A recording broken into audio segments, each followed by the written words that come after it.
16h-20h, c'est Virgile sur M. Bienvenue sur AM, tout de suite nous allons parler nutrition, nous allons parler santé et sport. Et oui, ce sont trois éléments essentiels de la vie de tous les jours. La santé et surtout le sport et la nutrition font bon ménage. Encore faut-il s'organiser un petit peu en ce qui concerne le sport et la nutrition. Et justement, pour aborder ce sujet, nous allons demander à notre nutritionniste et diététicien, c'est Michael Marquis. Il est avec nous dans les studios. Bonjour Michael. Bonjour. Dans le monde de la nutrition sportive, on entend et on voit surtout de plus en plus de suppléments, de compléments alimentaires. Finalement, pour commencer, quelle est la différence entre ces deux appellations? Parce qu'il y a une différence. Effectivement, il y a une différence notable. Donc tout ce qui est complément alimentaire, c'est pour compléter une carence avérée. C'est-à-dire par exemple si on a une carence en fer qui a vraiment été diagnostiquée avec une prise de sang, si on prend du fer, ça sera un complément en fer. Par contre, si on n'a pas de carence, si on prend du fer dans le même objectif ou des vitamines, ça sera dans ce cas-là des suppléments alimentaires. D'où l'importance des mots tout de même. Exactement.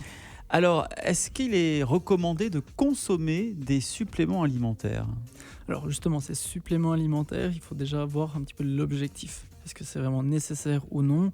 Et puis la base, c'est déjà de travailler l'alimentation, l'équilibre du quotidien. Ensuite, d'adapter la nutrition sportive. Et puis seulement après, on peut parler de suppléments pour augmenter les performances. Mais c'est pas forcément à l'inverse comme beaucoup de monde le pense. Il suffit pas simplement de prendre un petit peu un supplément pour courir plus vite, plus longtemps. C'est vraiment tout en haut de la pyramide, en dernier, qu'on va prendre les suppléments alimentaires. Alors si on décide d'en consommer, comment peut-on choisir des suppléments qui peuvent vraiment nous être utiles? Alors là, il y a une classification qui a été faite au niveau mondial, si je ne me trompe pas. On retrouve cette classification sur le site de la Société suisse de nutrition sportive. Donc c'est 4 groupes A, B, C et D.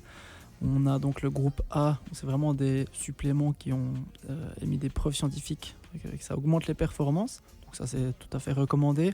Le groupe B, il n'y a pas vraiment d'évidence sur la performance, mais c'est pas non plus déconseillé, donc finalement choix de chacun. Le groupe C, il n'y a pas du tout d'effet, donc là c'est plutôt déconseillé. Et le groupe D, ça c'est vraiment même interdit, je dirais. Ça peut être même dangereux pour la santé, donc absolument à éviter. Il faut faire attention au marketing des marques aussi.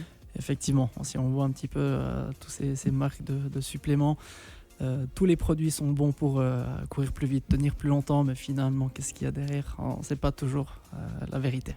Et tout est fait aussi pour nous mettre la main au porte-monnaie. Effectivement, il y a aussi ce côté financier qui est plus intéressant pour eux. On a récemment beaucoup parlé des sports d'endurance. Est-ce que vous recommandez un type de supplément en particulier?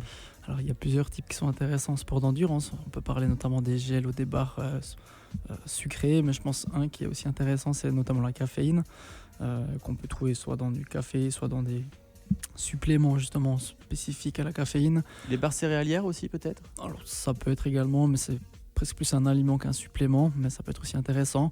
Après, la caféine, ça peut être intéressant pour diminuer les sensations d'effort, ça augmente la concentration, ça augmente la vigilance. Après, il faut toujours faire aussi attention aux risques de ces suppléments. Typiquement, la caféine, on peut avoir des troubles digestifs et ça, à l'effort, c'est pas toujours la bonne solution non plus. Donc, à tester et à demander conseil aussi à des spécialistes.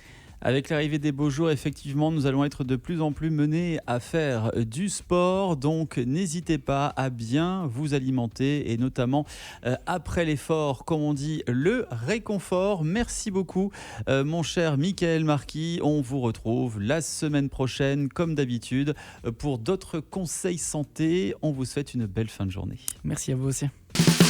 M Média.